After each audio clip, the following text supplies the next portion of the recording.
Hey, this is Alan McKay. Welcome to episode 107. I'm speaking with the Visual Effects Supervisor, Dave Walvoord from DreamWorks. Let's dive in.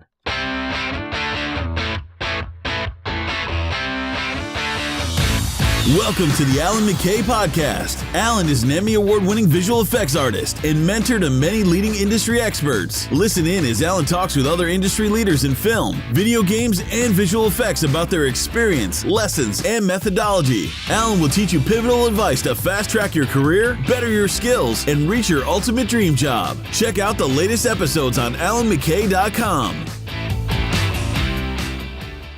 All right, so welcome to a brand new episode. So this one I'm going to keep short and sweet. A couple of things I'm going to quickly just mention, and that is, I mentioned last episode I've got some brand new training coming out today. So if you haven't already jumped on it, if you're not on the Inner Circle email list, then you probably haven't heard of it yet just because it came out a couple of hours ago. And this is only available for a short amount of time. You know the drill. I typically do this around the time that I'm launching a new course. And in this case, I'm launching the live action series for 2018. So this is your chance to sign up for the live action series for next year. And we'll be doing this once a year. So this training is available for the next 3 weeks. And the reason for that is because I want you to take action. I want you to jump on it, not just click download and then walk away and go get a coffee. So I love the idea of all of us really immersing ourselves in the training and being actionable, but more importantly, all of us going through it together. So I really like the idea of this. This is going to be free training,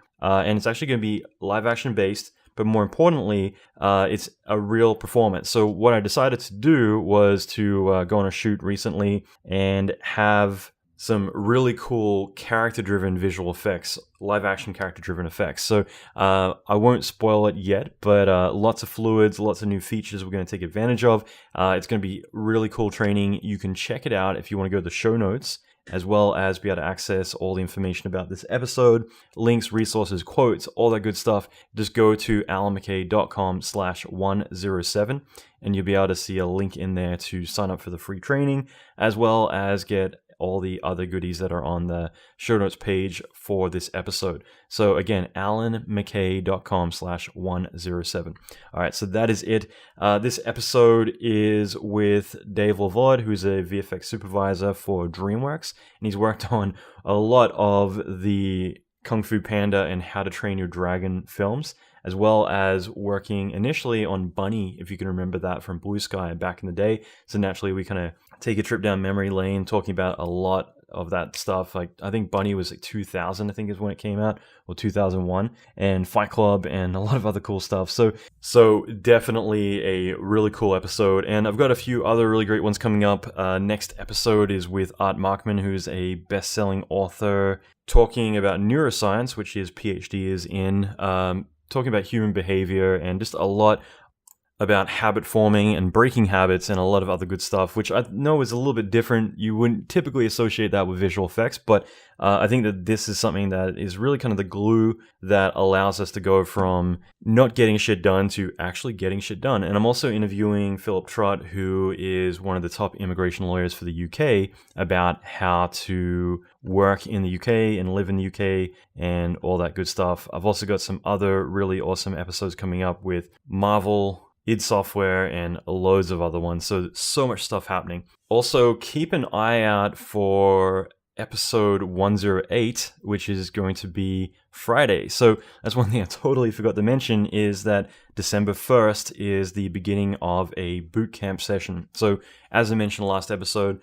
this is something I'm going to put on trial throughout December and see how it goes, but I'll be releasing 3 episodes of the podcast per week. One is going to be an interview with some of the leading experts in the visual effects industry or surrounding industries that will benefit us, but also the rest of the week are going to be episodes specifically on the same subject, all to do with that month. So this entire month is going to be a fully immersive month with a lot of episodes coming out rapid fire, all of which are around the same subject. So that way we can fully immerse ourselves in that and go through it together. So I think this is going to be a lot of fun. There's going to be a lot of stuff coming out for this.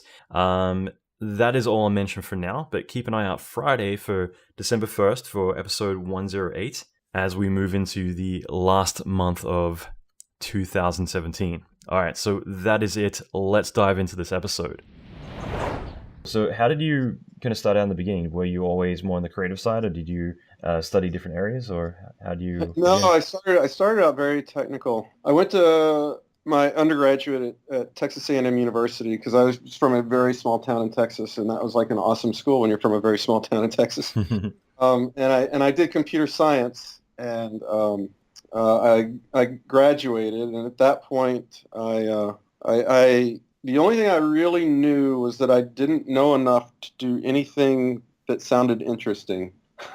So I decided to go to grad school, and then and my whole story is really a study in how to get somewhere amazing by making decisions irresponsibly, I think. But, I think it's the best way. Yeah, but I didn't, I didn't do what you're supposed to, which is like get my stuff together and get my applications. And I had no idea how early you had to apply to graduate schools. If before being accepted in the fall, and so I missed all the deadlines except for like two, and one was Texas A&M, and one was I think Utah, which actually has a pretty good history of computer graphics. And at that point, I figured out I'd taken one computer graphics class, and it was super hard, but it was really really fascinated me, and I was just really fascinated by. The funny thing is I was fascinated by light, and I realized that I'd always taken light for granted. And what a crazy thing, right? It's like how you see the world. Like, everyone, if you're going to lose a sense, like everyone says, God, not my eyes. Right? And you just take how this light thing works for granted. And through computer graphics, suddenly you have to start caring about light and how you actually make a picture virtually. So anyway, I decided I wanted to focus on computer graphics and kind of pursue that, and only got accepted to Texas A&M and went back for computer science and started doing it. And then here I am taking classes like compilers or databases, and I'm just like, God, I really didn't like these classes the first time. But at the same time, and then in the first year, I'd burned through every single computer graphics class they had in the graduate program, and so. Right into my second semester, I discovered this crazy program that literally was one building away from mine in the College of Architecture. It was this unbelievable revelation that this whole thing was there, and I had no idea it was there, and I didn't even know I should be looking for it. But it was the Texas A&M Viz Lab, which has turned out like tons of people in the industry, and was one of the original really programs that was turning out people that were kind of really well suited to industry career rather than, say, academic career or scientific career. And they kind of defined this program that was like perfect program for a TD at the time anyway. I mean, the world's changed a lot since way back then. Big time. But so then after a year of computer science and two professors telling me not to go into the program, I went into the program, and it was just night and day going from a College of Engineering to a College of Architecture. And the Viz program never really fit in the College of Architecture quite really. They were back then. That was before CAD had even taken off, and they were still doing. I mean, they still thought they needed to draft everything, and they were looking at these guys spending all these money on computers and not really understanding how it fit with architecture at the time. So we were these kind of like outcasts in a college. But it had a lot of that more artistic character, and the strength of the program really was, and it still is today, that it brings artistic people and technical people together and shoves them in an environment where they have to learn from each other. And so what the program tends to produce is either fairly technical artists or somewhat artistic technical people. And I ended up being like a somewhat artistic technical person. And, this was I'm graduating in like 1996 with my master's. And back then, the world was a very, very technical place for any type of artist, really. When I went to Blue Sky. I'm probably getting a little ahead of myself, but just when I went to Blue Sky, I lit in VI, right? I lit in a text editor. We had no graphical interface for lighting, which people think is crazy now. But it's like, well, you learn a lot that way. But even my second year, it's probably the end of my first year. Well, it was into my first year in the Viz Lab, which was my end of my second year of graduate school because I transferred in, I still didn't know what I wanted to do, really. Like, I didn't really know. I just knew that, okay, I'm having a lot more fun taking like video classes and art classes, even if I'm really bad at it. Was it clear to that like what was possible to do at the time, or was it more like, okay, I'm learning all these, I'm having all these abilities unlock around me, but how do you apply them to an actual profession? Or Yeah, I mean, yeah, it's a little bit like, I mean, just, it's still stuck in an academic environment. And, at the time, this is just after Jurassic Park and before Toy Story 1 came out. And like awareness of visual effects or animation as a career was pretty low. It wasn't like in everyone's consciousness that like, oh, this is a thing you could actually do. Especially as like a small town kid from Texas, like I don't know, should I work in Dallas or Houston? These are like so anyway, I was the worst. And I tell students now, I love working with students now, and I try to get them to not be like me. Like get your head out of the sand. I was so focused on what I was doing that I didn't even know how to look around. And I'm an introvert, so I'm the world's worst networker. And but eventually, so my assistantship was working in the lab as their system administrator, which I was pretty bad at that job too. But I'd started writing a tool basically that, because I was really into rendering, and the lab had like a few copies of Renderman, but there was no real way to use Renderman. Like this is long before it had really gotten integrated into. It's an external application that you bring rib files and you wouldn't connect it to Maya and just hit a button inside. There's no mTOR or any of the other tools to connect it. None of that. And so my thesis project ended up being writing a soft homage to Renderman interface, and the idea I had was to actually kind of make this a bunch of GUIs, so that you could control shader parameters. It wasn't tightly integrated the way you see Arnold or Renderman tightly integrated these days into Maya or whatever. It was a very loose integration where I was like, there was no even like APIs, for developing on these things back there. It was all shell based or like little scripts you wrote and connected all. It was so dodgy. Like, but you're not going to get a student who's going to load it up and be like, all right, I'm ready to go. Just click some buttons. But I wrote it so it tried to kind of integrate Renderman into soft homage, and I could take a scene that was, say animated in soft homage, and then you could do your shader work with textures, and you could do your lighting work using soft homage's GUI, and then boom, it would go spit out Renderman and render. And I just thought that was a lot of fun. But because I was kind of doing it, and I became this huge proponent of Renderman and Pixar. And God, this was back in the time of BMRT when Larry Gritz was writing it, and I was playing with that as well. You're welcome for bringing you back, getting some nostalgia for the day.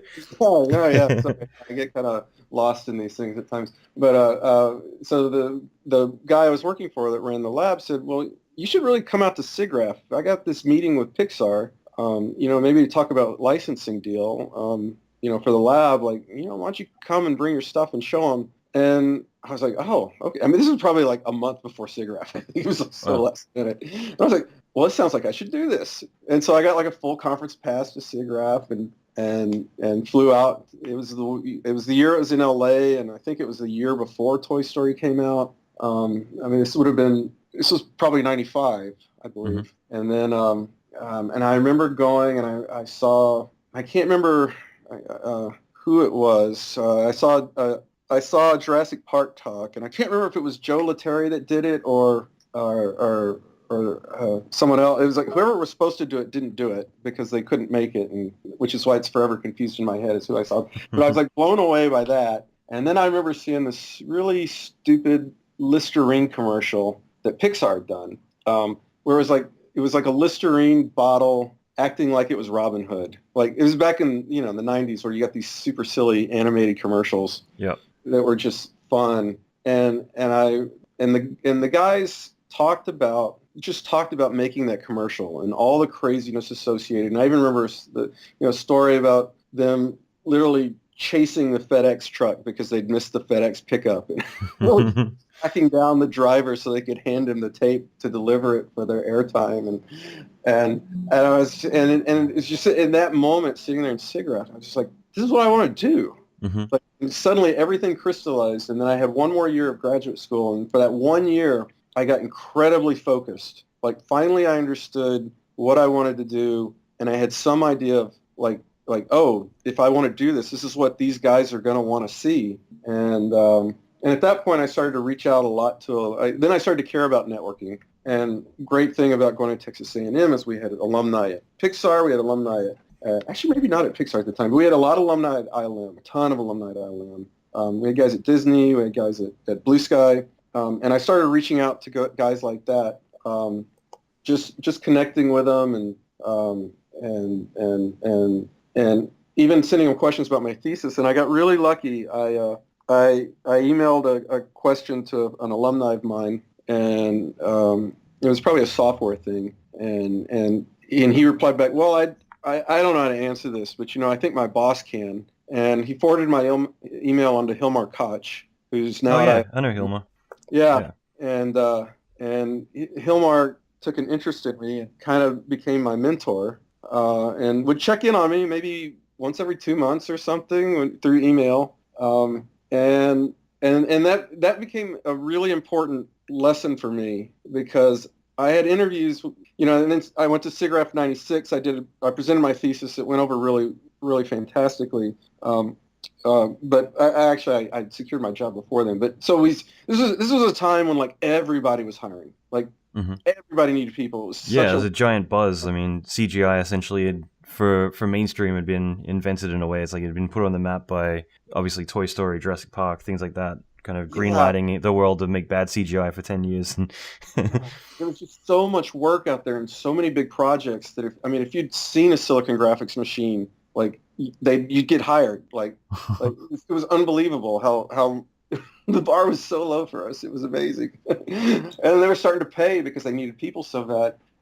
So I had interviews with I did Pixar, PDI, Blue Sky, and they flew me out and even talking with ILM. I never interviewed with them, got that far, but because I started to really feel that I wanted to do animation more than visual effects at the time, but not really, because I kind of went to Blue Sky because they were still doing visual effects and commercials, but Hilmar's relationship made such a lasting impact on me because I went to Pixar and interviewed, and they were fantastic, and they were so nice, and it was such a great time at that studio. And I went to this little studio, Blue Sky, because one guy, because Hilmar. So Hilmar was there at the time? He was there at the time at Blue Sky, and like because I had that relationship, it meant so much more to me than anything like any of the Academy. I mean, ILM at the time was winning the Academy Award every single year. It was silly.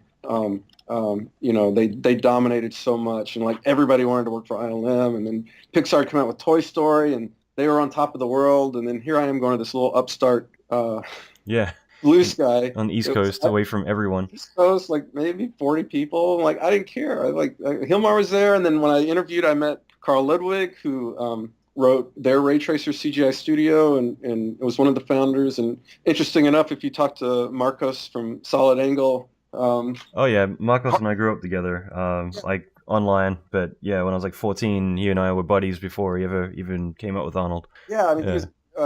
Marcos was at DreamWorks one day, and we were sitting chatting, and somehow it came up, like Carl. He was like, "Oh yeah, Carl was the inspiration for why I wrote Arnold." I'm like, "Get out!" I'm like, "Carl was the inspiration for like how I think about light." Really, I mean, so anyway, I went to Blue Sky, and I had a couple of fantastic mentors in the way of Hilmar and Carl Ludwig and Carlos Saldana and Chris Wedge, and it was such a small company. It was such a great fit for me, because it was what I liked about it was a place that if you like, there was so much opportunity if you just went and grabbed it. Like no one would tell you not to do something. If you went out and just started doing it, like oh, I think we need this. I'll just start doing it. And then you weren't stepping on anyone's toes. There was just so much that needed to be done, and it was a fantastic place to start my career. And that's cool. Yeah, I just checked my LinkedIn because I saw something the other day and I just double checked. So I actually got asked to go to Blue Sky for a chat. I just realized coincidentally. So maybe I should be asking if you recommend the trip over there or not. I haven't been back since I left. I'm sure it's changed quite a lot. 15 years ago, I'm sure it's changed. I mean, there are a lot of the same people there, and I love catching up with them at SIGGRAPH. Jumping around a little bit, like, I mean, because again, you've touched on so much great stuff, but like, I'm just curious about your fascination with lighting. I mean, before getting into more studying all this technical stuff, I mean, what drew you to lighting specifically? Gosh, I don't even know if I can. I know. It was just so fascinating to me, and whether it was optics, which really kind of drew me in, the physics side of it, and just trying to understand that. And at the time, when I was starting, people didn't know what they knew now. They didn't. I got to eat lunch with Pat Hanrahan a couple of months ago, and he was here, and he was saying, and I was asking him all these questions about. That's a guy you should interview, by the way. He's fantastic. He's so fascinating, and but I was asking him all these questions about the early days of Pixar, but anyway, and Renderman, the early days of Renderman, and he was like, yeah, at the time, like we didn't even know we were solving for flux. Like we didn't know that's what it was. We were looking for. Like we were just trying to figure out how to make pictures look right, and so the whole science of it, I've almost witnessed, right? Mm-hmm. As my career has grown on, and so like to now the point that we're just like I keep. It's funny. We keep reminding our shader guys. We really haven't solved all this, right? There's still more to do. Get to it. Still more to do out there, but now the problems are so hard. You have to have a PhD in math to make any progress. It seems like it is something that gets taken for granted. Like I was just speaking. I did an interview with Patty Rangel, who has done a lot of TED Talks as well as worked for NASA Singularity University, and like for her, I mean, she's a futurist, and it's just on a whole other level plane. Like talking with her about. Or trying to keep up with what she's talking about half the time, but it is one of those things. I mean, a lot of what we were discussing is the same deal. Like you take it for granted a lot of the time, like the simplest things, and light is one of those things. I mean, you look at Einstein, like half of his discoveries all came from just observing and being obsessed with light. And I mean, I remember being a kid and just simple things like holding a flashlight under your hand and seeing it illuminate on the other side and just being like, what the hell's going on with that? You know what I mean? Just not understanding maybe why. I mean, the fact that we have transparent skin and all the logistics behind it, but having the curiosity that drives you to be like, I want to know more, and like, why is this and why is that? And light is one of those things that it's something that's all around us, and it affects everything that we see and we interpret. So even to do with like how we feel a lot of the time too. So it's such a something we take for granted a lot of the time. Yeah, and it's amazing when you learn how to control light to make. I mean, it's so like I can't paint for anything, but it's interesting because when painters paint, they're painting reflected color, right? Mm-hmm. And so it's very direct for them.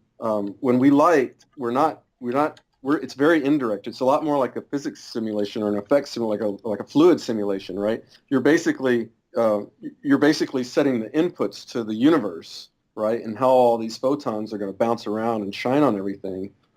So to be good at controlling light, you really have to understand how light behaves, because you can't just say, I want blue and put blue down, And you have to understand like where the light needs to come from to shape things. And then all the time we're hitting these looks, especially in, whether you're doing visual effects or animation, right? We're always coming up against these looks that we go into them and we don't know how to do them. Right. And so then that's when you fall back on your theory of like how light works and behaves. You're like, okay, well, how would this work in the real world? No, it's fascinating. I mean, it's one of those things that you can get lost trying and exploring like different avenues for it. No, I think it's really amazing. And like talking about for you the final year of your study, like when you finally had that epiphany, when you finally connected the dots, like, okay, now I have that clear path of like where I want to go and what I want to do, like how do you feel? Like, do you think that was such a critical thing that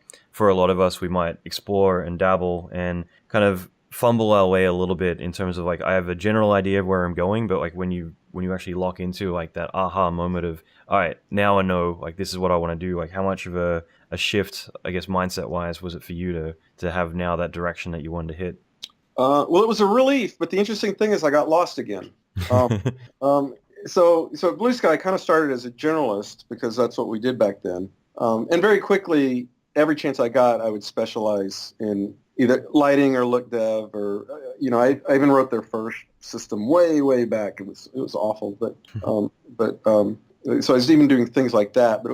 But every chance I got, it was always around how things looked, and then came Ice Age, and I ended up kind of carving out a role that was, it was the company's first animated film. We'd never done anything on that scale.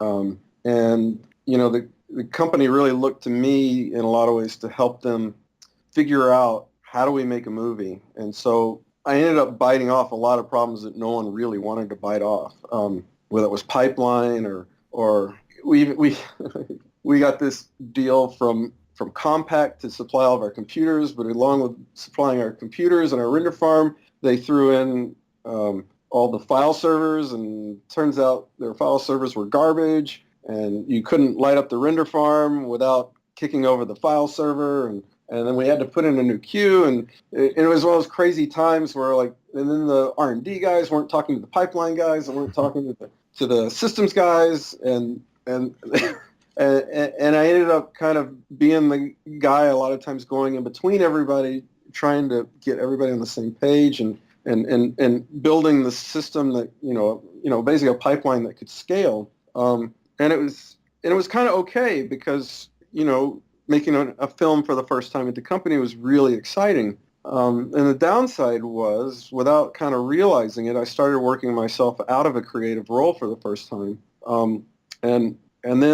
And then I got a little lost, because then I started to think this pipeline thing was maybe what I should be doing. And right around that time is when I decided to make the move to DreamWorks. And they were making their first 3D animated movie in Shark Tale. And they were like, "Oh yeah, you got to come. We want you." And of course, what they wanted me for was the pipeline part. So I came to DreamWorks and did pipeline, and I didn't really realize the job I was taking. Titles at DreamWorks, probably like everywhere, everybody's got their own slant on titles. Mm-hmm. And so what they call a supervising TD at DreamWorks isn't really what the rest of the world would think of as a supervising TD. And I'd had that title before on Ice Age, and then I came here and did pipeline. They go, "Oh yeah, you'll do pipeline, but you'll do other things as well." And I said, "Well, that makes sense, because at Blue Sky I didn't just do pipeline. I did a lot of other things as well, because it was such a small company, and we all did a lot of things. We had to do a lot of things, and our pipeline was very simple and streamlined at Blue Sky. It was really kind of lovely in a way. And then I came to DreamWorks, and then I suddenly found out, like, oh, these guys have a whole different idea of what a pipeline is and what they expect from it, and the robustness that they expect from it. And it was a complete shock to me. And then suddenly I realized quite quickly, oh no, this is a full-time job. I'm not going to be doing anything else. I'm just going to be doing this, because and then you'd be managing everyone else's problems for quite a long time. And we built the pipeline from scratch on the film. And in fact, we built two pipelines, because first we built the prototype pipeline, mm-hmm. just to get everybody working. And then we had to go back and build the real pipeline that would scale to feature. And I enjoyed the job, and it was an amazing accomplishment. And I had a fantastic team. It was the only time in my life I got to, I think, hire almost every single person on my team, which is just an unbelievable experience. You learn a lot doing that, I have to say. You learn a ton. But it was an amazing experience. It wasn't like I had to do real reviews and get all the CG soups to agree on who we should bring in. It was just like, no, I liked you and I needed you. You were mine. Come on, I'll take. touching on that for a minute, because I mean, this again, I love it. There's so much stuff here I want to talk about, but like when it comes to building teams, I mean, for you, what were some of the big kind of takeaways you got from that, and like what do you typically look for when you are building a team and hiring people? Cool. Yeah. Okay. Let me. I think I can wrap my other story up really quick. Oh yeah. Sorry, I didn't mean to. It was just because it was about getting lost, and then suddenly yet again at SIGGRAPH, and where I seem to have my epiphanies. It was again in LA, I think.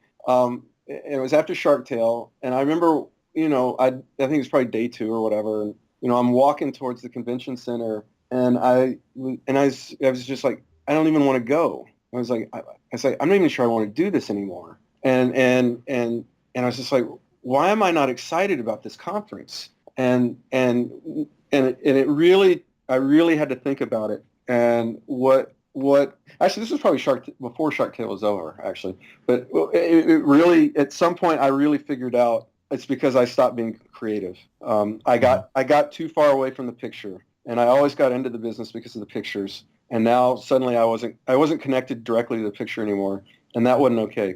And I got really lucky at the end of Shark Tale. For like the last 6 months, they let me transition out of my job and into a CG Soup role, and I got to run a lighting team. It was kind of like the rogue lighting team because we were behind budget or over budget, behind schedule, and it was people pulled from my old pipeline team that I taught how to light, and random people out of technology. I mean, literally, if you looked if you're across the street, they'd be like, "Hey, can you come over here and light? We need lighters." Yeah, it was pretty much like, who can we put on this? And it's a miracle that I didn't lose my job, but somehow we pulled it all together, and it set me up to continue being a CG Soup.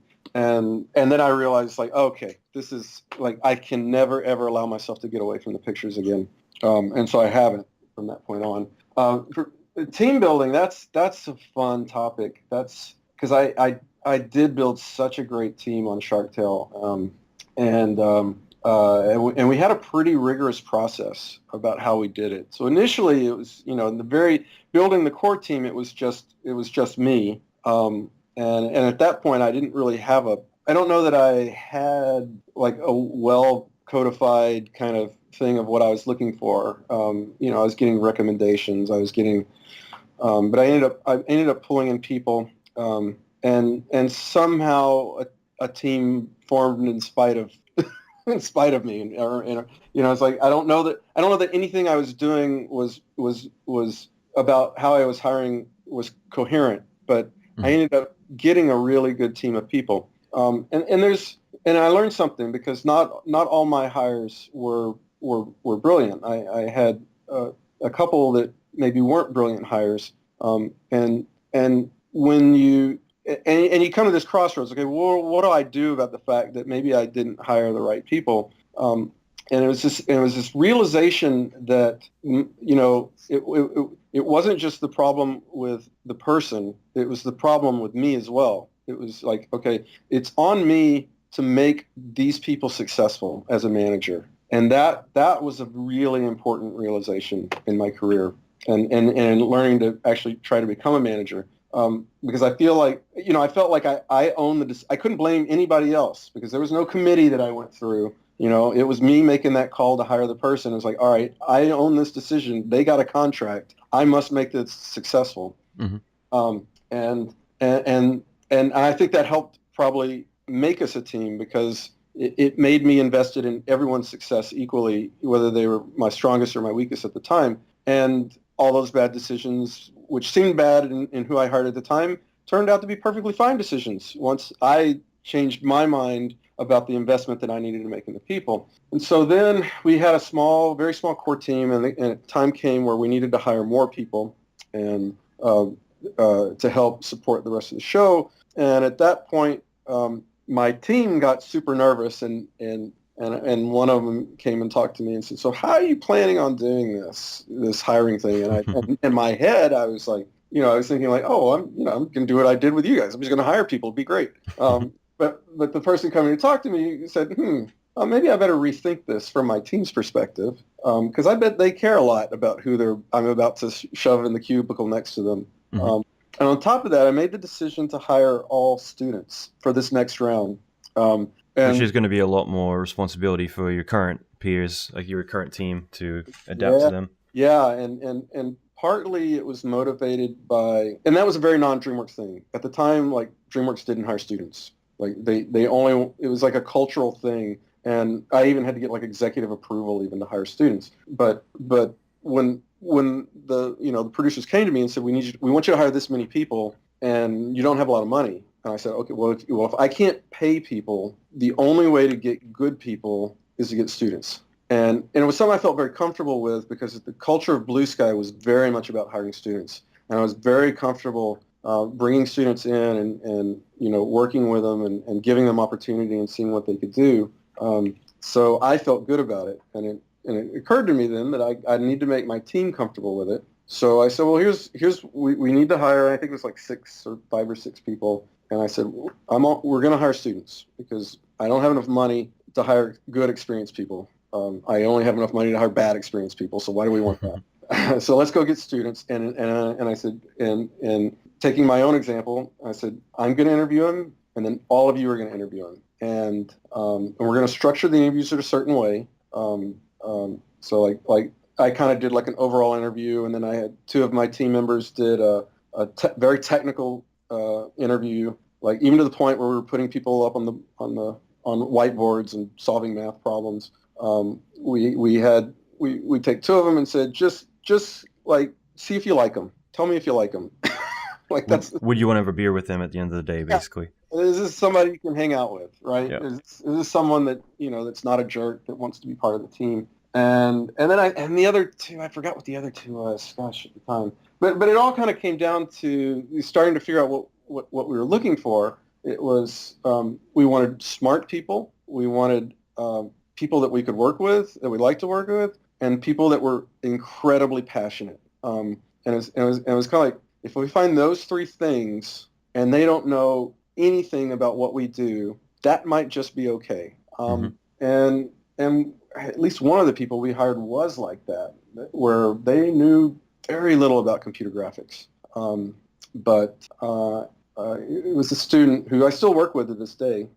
She's a really accomplished CG soup at the studio. One of them was very young and knew practically nothing about computer graphics. But her passion to want to do this impressed me so strongly that I went to the guys in between when she interviewed. She went to the next interview, which was probably like the social one or whatever, which I knew would be pretty softball. And the last one for the day for her was technical. And I said, look, guys, you can't do what you normally do with this person. If you do, she's not going to know anything. I go, but you know what? She's an engineer, and I think she's actually smart, and she really wants to. And I think she'd be I think she's worth looking at in a different way.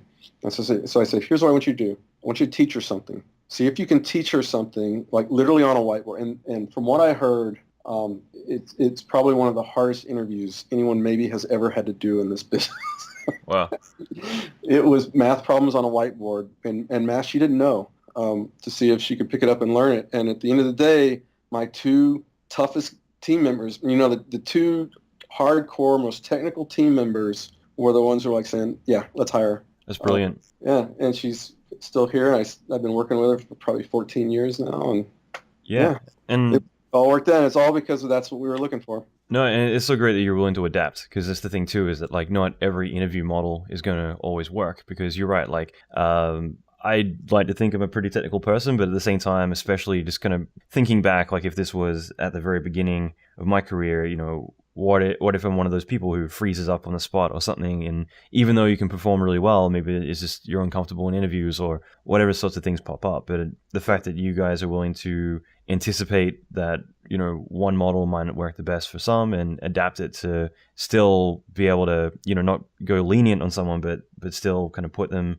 in a situation that they're probably able to shine. I mean, that is the essence of a good manager, because it's the same thing you're going to do once they're in the workplace as well. You're going to, as you said before, there's certain people that mightn't be working out, and that's one thing. I've been pretty fortunate. I probably had to let go of only a couple of people in my lifetime, but I've hired plenty of people that weren't working out, but you find a way to make them work. And it's just more about, like looking at where their strengths are, where their weaknesses are, and where they can fit to, be able to keep moving forward. And so even if you're able to do it that early on into an interview to make them be able to work, I think that's brilliant. Yeah, and so now our recruiters, I try to go out and interview at schools whenever possible. I love to do it. I love to travel to schools and interview, and fortunately I get to go, a couple times a year probably, and it's tough when you go to interview at schools, and the technique that I've evolved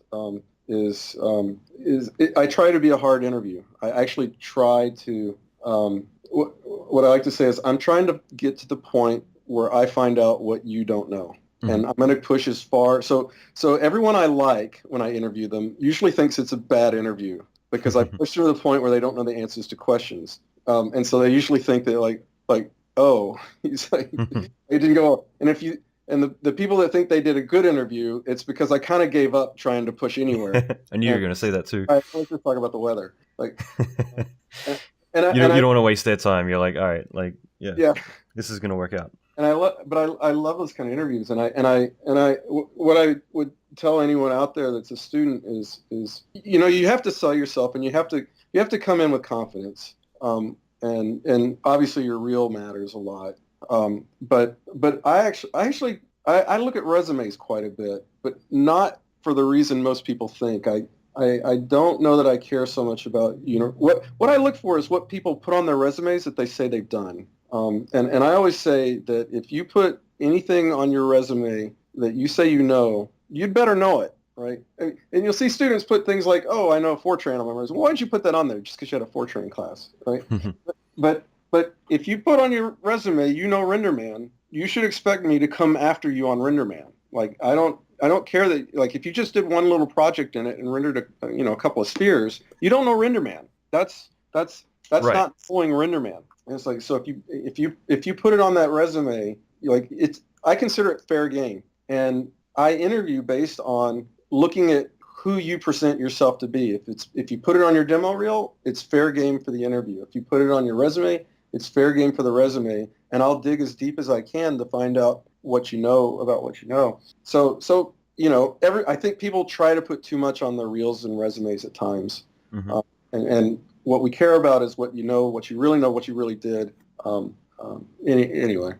No. Honestly, this is really great. And I think you're right, because some places your reel is everything. And that's the thing. Some places, especially smaller studios, they're more care about that you can do the work and you're not a dick. So in other words, you can do the job and you're not going to make other people quit. But when it comes to there's not really grueling interviews. It's usually they've made up their mind as soon as they've seen the reel. Okay, yeah, we're going to hire you unless you're a giant red flag when you come in for the 5-minute chat. And but that's the thing is typically I always see it resumes are usually a throwaway. It's more kind of the filler, the support story to what your reel is. I mean, if you see some stuff that's a little weak or it's not production ready stuff, then it's like, oh, let me check the resume and see if they're a student still or what the deal is here. But I mean, this is why I'm actually kind of fascinated what your interpretation of or how you see resumes kind of being resourceful, because you're right. I mean, do you think some people need to customize their resume for wherever they're applying to tell the story or present themselves, in the way that they want to be interpreted? Because I mean, it sounds like if you put anything on there, then you're gonna grill them and make sure that they know what they're doing. Yeah, I mean, I don't feel like you need to customize your resume so much. One of the things I see is we're hiring people that are supposedly artists and designers. And I just interviewed someone not too long ago who actually is a really, really nice designer. Her work is really lovely. I've known her for a couple of years as a student. Her resume was unreadable. You just it hurt your eyes to look at it. And I said to her, it's you're a designer, right? Think of your resume as a design project. And I don't mean stick silly pictures on it or make it in color or whatever. I'm like, no, think about it as a design. Think about it as what's most important to the person you're trying to communicate, right? So that they'll read. What's the quick read? Just like with an image, what's the quick read of who you are, and presenting the information in a way that I don't want to throw it away. That it's actually that I actually like it. Another thing I want to talk about, since we're on the whole student thing, I think you probably have a lot of people that listen to your podcast, students, is artists, especially young artists, tend to be really, really bad about talking about their work. And it's almost like they don't know how to talk about it. So like if say a person wants to be a lighter. Are you there? You seem to. Sorry, you dropped out for 1 second. Just say, if they want to be a lighter, and I say, well, tell me about this image that you've lit, and they'll inevitably start the same way. Well, I put the key light over here. I put the fill light over here. I'm like, wait, no, like I can see that.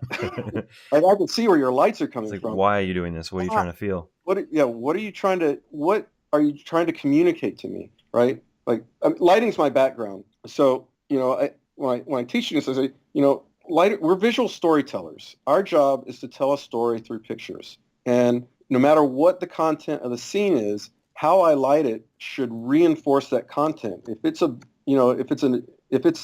a depressing scene, I should be doing depressing lighting. If it's an energetic scene, I should be doing energetic lighting. So start with, what's the story you're trying to tell on this picture, and why did you do it in the first place? And like, if you can't tell an interesting story about the picture you're making, I wonder why you even made it in the first place. Right? I mean, at the end of the day, we are commercial artists. Our job is to sell art, whether it's selling movie tickets or selling our ideas. Like it's one of the most important things. And I think a lot of people don't realize. And I'm so lucky because my office is right next to like an amazing production designer, and I've worked with a lot of amazing production designers. And people don't realize that production designers have to be salesmen. Like their job is to sell a vision for a film, whether it's to the director, whether it's to a studio executive. They're constantly, or even to the crew, selling their vision of the film and learning how to talk about art in a way that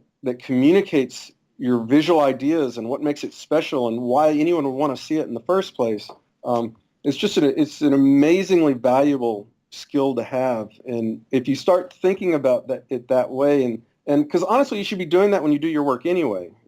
I tell students, before I do any shot, you should write one sentence description that tells you the story of that shot, and don't lose track of it, right? That's what you're trying to tell. Like, our job is to tell stories. It's not to we want our pictures to be pretty, but at the end of the day, a pretty picture that's not telling a story is kind of pointless in a movie. That's cool. No, that's brilliant. And you're right. I mean, I think a lot of people overlook that, especially in the beginning. Plus, you're right that the fact that I think students, and even now, like I know plenty of people just don't know how to present themselves. And so, like, I went to this company, like a mixer thing. I'm up in Portland right now, and I went around meeting all these people who are starting new businesses out here. And you ask most people, like, what do you do? And their pitch is essentially like, I'm trying to do something. And 20 minutes of that, you still have no idea what their business is about. And when your business is doing lighting or whatever you're passionate about, it should be something where you prepare this stuff in a way that you're able to communicate very easily, whether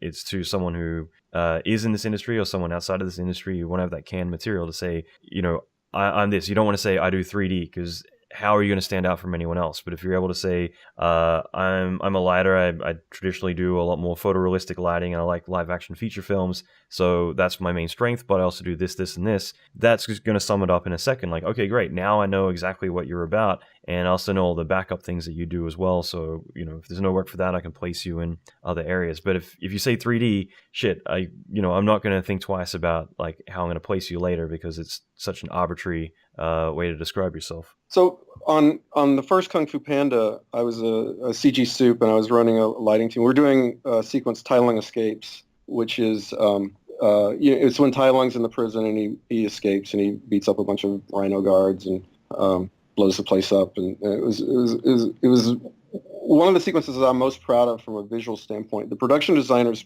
concept for it was truly brilliant. It was a battle of blue versus red, and Tai Lung was blue and the rhinos were red. And as you watch the sequence progress, there's this play of color, and it doesn't matter that no one cares, or that no one gets it, that we're doing this play of color through the whole thing. It gives it a cohesive design. And there was one particular shot where we call it the super punch, and it's a slow motion shot of Tai Lung punching, and it's only Tai Lung in the shot. And the original idea for the shot was that it was Tai Lung in blue with some red on Tai Lung, because he was connecting with the rhino guard. And I'm looking at this shot while I'm lighting it, and I'm just like, like it's just not working. And so I take the red light off and do the entire shot in blue. And I'm like, oh, that just looks better. I like it better. And so then I take the shot to dailies, and we're showing it to the production designer and the director. And I got both versions, because don't ever take your own idea without their idea. That's not a good idea. So I show them theirs, and then so they're having this, or the director and the producer or production designer are having an argument about, well, which one should we go with? And of course I knew which one I wanted. I wanted the all blue one, just because I thought it looked better. And so but the way I won the argument was I said, well, I mean, this is Tai Lung's super punch. This is the ultimate expression of his power. So I think the shot that's all blue is the best expression of his power. It's going to be all about him. All right, well, it's a little bit BS, my explanation. But their reaction was, oh yeah, that's right. I gave them the reason they needed to go with the blue one. And it just goes to show, like, when you learn how to communicate in this language of art, there's a real language to it and a real importance in communicating that way. It helps you sell your ideas, and it's how ultimately you get more of your ideas into the film. You have to learn to speak the language that they want to speak. No, that's great. Because I remember all the days working in TV commercials. You would spend there's so many psychological plays that would happen from the stupid stuff like tricking someone, like they ask for something completely ridiculous. They come back the next day, you're like, oh yeah, I added that in, and you're right, it makes the shot so much better, and you haven't changed a single thing, and they're like, yeah, you're right, that is so much better. Or getting someone in the company that they really respect their opinion to purposely walk by and be like, oh my god, that's brilliant, like that is so great, and they trust that opinion and be like, okay, yeah, we approve it now, and like all these little things. But I mean, you're right, like it's I've been guilty of those embarrassing things as well. I don't like to bring those up a lot. but you're right, like you've got to sell what you're doing and why, and sometimes it is just that. I mean, it's just like the way that if you want to get something approved, one of the typical things with effects I'll always do is do the really minimalist version of something, the one that I like, or the one that they're going for, and then the over the top ridiculous one, because you're setting a range of like what's too much, because someone can just iterate, and then a weekend goes by, they've got fresh eyes, they come back in, and it's like, oh wait, we went too far. And you need to be able to, I guess, coach people or guide people a little bit in what is the right direction for getting the shot to final. And sometimes, especially when people are looking at 1,000 different shots, they're not as invested as you are, and so you want to take some of that personal responsibility to what you're doing. Yeah, absolutely. That's cool. And I want to be respectful of your time, so I won't take up too much more. But I mean, again, I love the history of like all the projects you worked on. I mean, it makes so much sense, you having such a passion for lighting, because I mean, everything that you've touched has definitely been ones that are very, register very well for, lighting as being a big standpoint for them.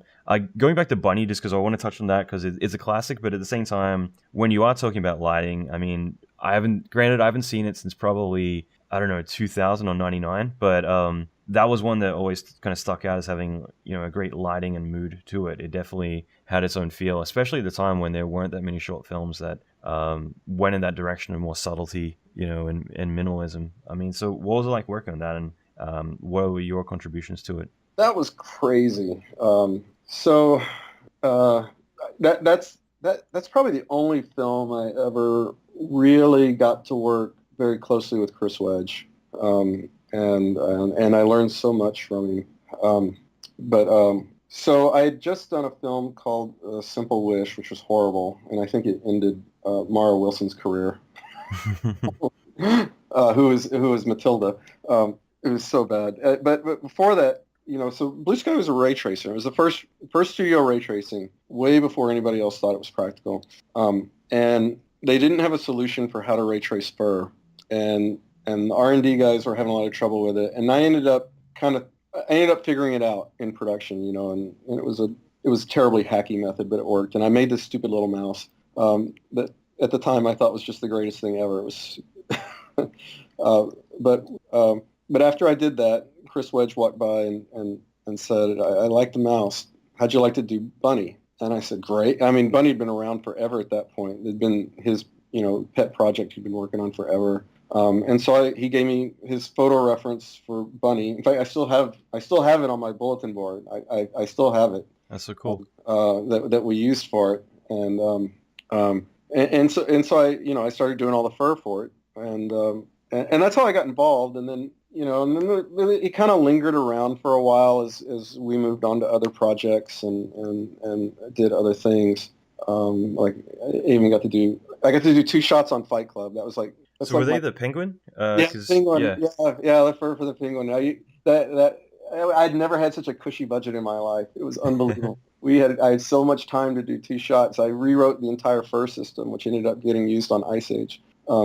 Back on Bunny. So at one point they wanted to pull me out of production, and I think I was probably just wrapping one of the mini Star Trek films that no one saw, like the Next Generation one. And I was the one person who saw Insurrection. You might have been that one. Yeah. So I wrapped that up, and they said, "Well, we want you to come finish Bunny and kind of run the project." Because before that, Hilmar had been running it, and I think at that point he had gone to ILM, and they needed someone else to run it. And I said, "Well, I'll do it on one condition." And of course, I don't know how old I am, so I'm like at this age of my career, I should be throwing conditions around. But I said, I'll do it on one condition. I said, I'll do it on the condition that the studio commits to finishing it for the Academy Awards. And I think they'd already decided to do that. So yep, sure thing. Yeah, we can give you that. Oh, so arrogant. But then so then I kind of took over running it and getting it, whatever that meant. I mean, it was what it was. I don't even know what that meant back at the time. Because I wasn't really, I'd light a few shots, but it was a lot of other people doing the work, and I guess it was me mostly kind of managing the project and making sure it was moving forward, and reviewing work at times. But and eventually it came time, and then came the problem: how do we render this thing? Mm-hmm. And so the producer, Nina Rappaport, ended up somehow getting this deal with Compaq that had this facility in Littleton, Massachusetts. Or it was DEC at the time. They got bought by Compaq later or something. Littleton, Massachusetts, which is like in the middle of nowhere. And they just had this giant warehouse. I think they call it a burn-in facility, where they just had tons and tons of computers. And they said, we can give it. So like a couple of our guys drove up there to basically put a queue in place. And you have to think back at the technology. This would have been 98 at the latest. I feel like we were on like the internet. It was like dial-in connections to talk to Littleton, Massachusetts. So I think we put everything on like a DLP tape or something and drove it all up there, installed the render queue up there, and then left these poor TAs up there for weeks at a time. Wow. Just like babysitting jobs. And I had like this login connection, or basically a prompt that I could log in and kind of do a few things. And so at times I'd be on the phone with them, and they'd be telling me, well, the pictures aren't right. And I go, hey, describe what looks wrong. And they're trying to describe what's broken with it. And I'd see if I could reproduce it at Blue Sky. And then I'd like patch up the scene. And then okay, here, I'll FTP the fix. And they punch you.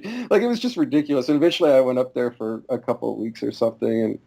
And I'm sure it made a lot of difference that you actually being present, even just for a couple of days. And then I remember like not sleeping more than 4 hours at a time for like 6 weeks that this thing was rendering, because we were so tight on our render times and our deadlines, that like literally if the farm stopped running for more than 4 hours, we were in jeopardy of not hitting the deadline. Wow. It was just this most incredibly stressful thing, but it was also this unbelievable experience. And it was Chris Burrows, who's at Pixar, was one of those poor TAs, and Tim Schwartz. I don't know where he is now, or Tim Speltz. Sorry, I don't know where he is. Those poor TAs. They went on to have very successful careers. I'm sure they look back at that one moment. Yeah, but this little gang of ours that kind of pulled Bunny through and delivered the short. Like it was one of those incredible experiences where you just feel like you've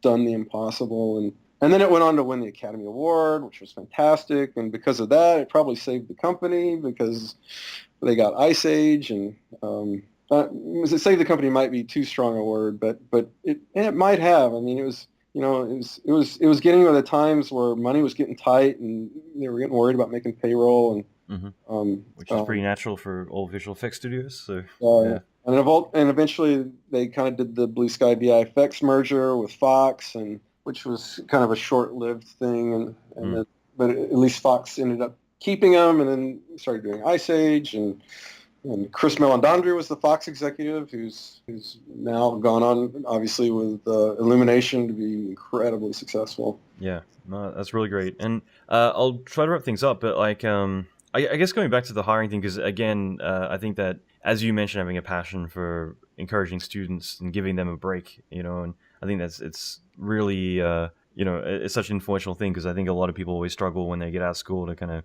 get the chance to really show that they can do something. I mean, for you, what are some of the critical things that you think are important that when people come out of school that they need to have that will really help them succeed as well as get noticed?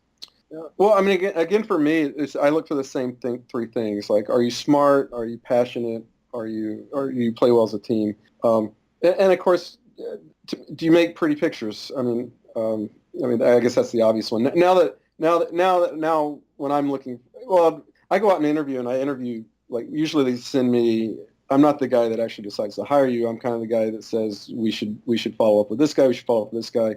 And so I have to be able to interview pretty much across any job, which is amazingly difficult, actually, to do that when a lot of them I don't know that much about. But I mean, what I care about is that you're really passionate about your work, that you care about quality. And I always encourage students, especially those interested in look, to do photoreal.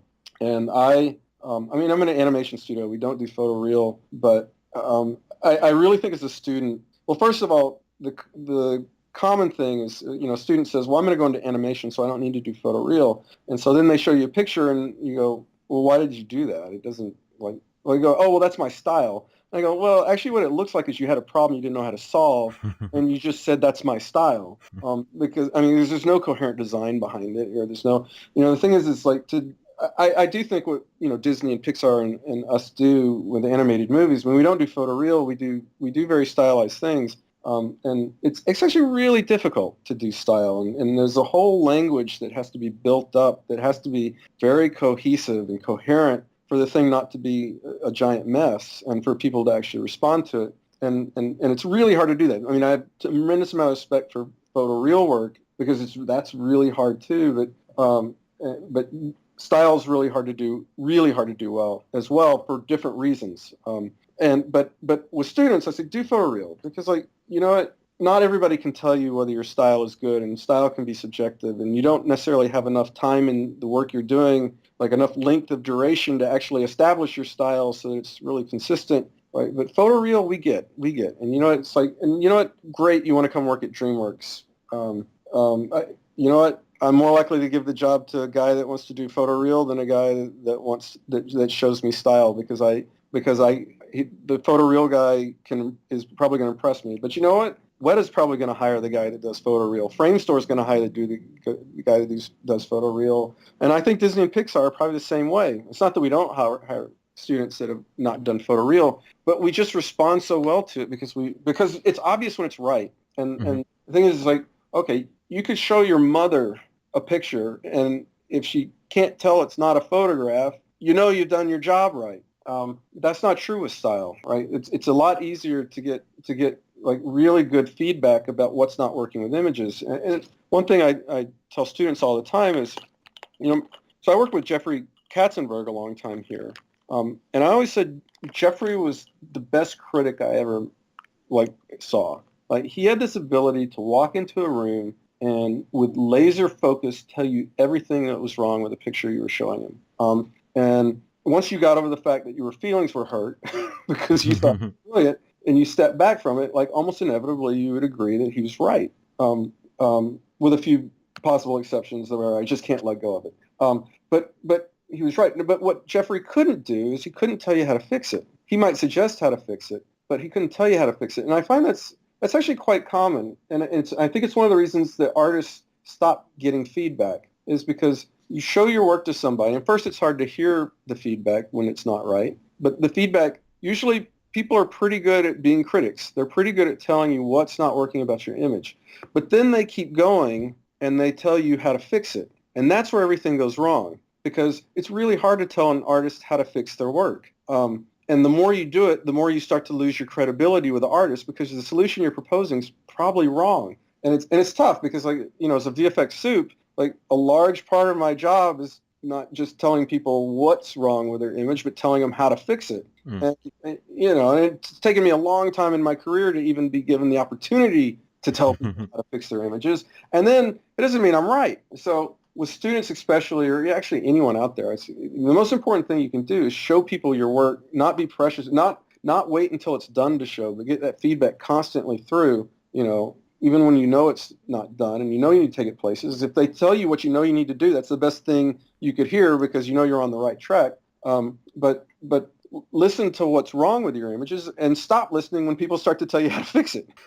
Right? That's the point that they're probably not going to be able to help you. And unless you're a student working with me, in which case I really like that part. But the other thing is also is, like, even before you start your work, like, solicit feedback on your idea.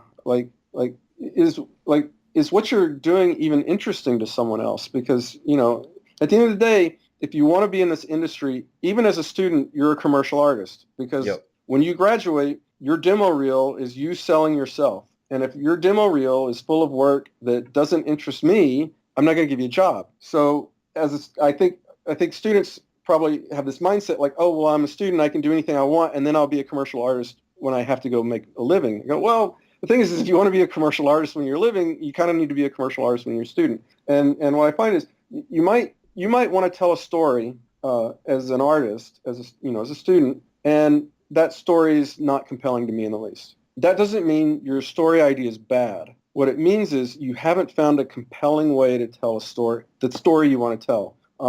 And we did a class with SCAD, Savannah College of Art and Design. They put out some amazing students. Yeah, I love that school. We hire a lot from them. But 2 years ago, we were doing a class with them, and this fantastic team did an amazing project for us.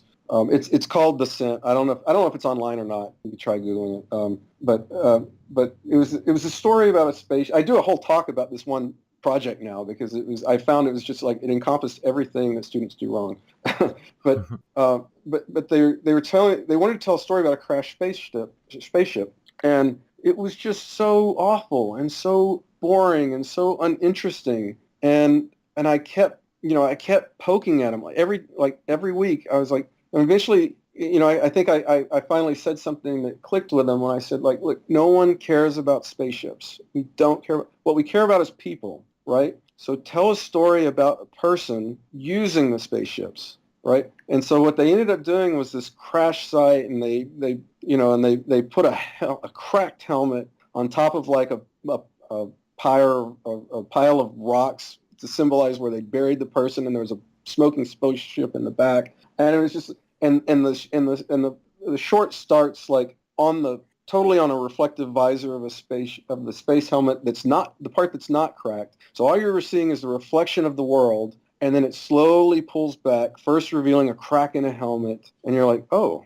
well, that's interesting. No, someone's dead, right? And it just keeps pulling back, and it gradually reveals the crash site and the interesting world, and it's like it was never your story that was a problem, right? It was how you were trying to tell it. And once they cracked the code of how to tell it, they took what I thought was the most mundane story idea in the world and literally, when I showed recruiters, we played it for recruiters in the room, a couple of them gasped when they saw it, because the story was so compelling. And on top of it, their execution was really good as well. So, and again, when I tell students, you can't lose track of execution. I want to see one thing done perfect more than 100 things done poorly. Like, I'm just not interested. Yep. What I care about is do that one thing perfect, and just keep making your story smaller. And when we were teaching the class, we kept shrinking the story until it was small enough that we felt they could do it in 10 weeks. And it's just, it's just a lovely example of like, and now of course they all got jobs, so they're all doing great. No, that's awesome. Yeah, and you're right, like quality over quantity. I think that's the biggest thing is people get, especially when it comes with experience, but especially in the beginning when they don't really know their limitations, it's very easy to be like, I'm going to do, a spaceship and it's flying away from a nuclear explosion and nuclear explosion is boiling the water and all the fish are rising up. And you just like, no, like focus on that one thing and do it really, really good. Because it's very easy to make one element amazing and that's what people are going to interpret. Or you can make everything mediocre and leave that mediocre impression. Yeah, and you can't blame students because they're so excited and so passionate and they want to take on the world and they just don't have the experience to know how long this stuff takes to do. That's right. No, this has been so awesome, man. I really appreciate you taking the time to talk. It's been so cool to kind of go through a bit of your history and how you got to where you are. Cool. Yeah. No. Thanks for having me, and I do love your podcast. Yeah. I'm very sheltered at DreamWorks. I have a very narrow perspective on animation and this company, and it's actually a little bit relieving listening to your podcast and all the stuff I don't have to deal with out there. A really sweet gig here. It helps put it all in perspective. But it is fascinating to hear about all the other aspects of the industry, and I'm grabbing ideas for it. That's great. That's really awesome, man. Well, thanks again. All right, so I hope you enjoyed the episode. Again, thank you, Dave, for taking the time out to chat. I had a blast. And as I mentioned, if you want to check out the show notes, go to alanmckay.com/107, and you'll be able to get access to quotes, all the links, everything else, as well as show notes for this episode. And in addition to that, there'll be a link if you want to leave a review on iTunes. But more importantly, there's some brand new training that's come out today that you'll be able to get access to from that link as well. And as I mentioned, next episode is actually just a few days away. December 1st is the brand new bootcamp series I'm going to be trying out.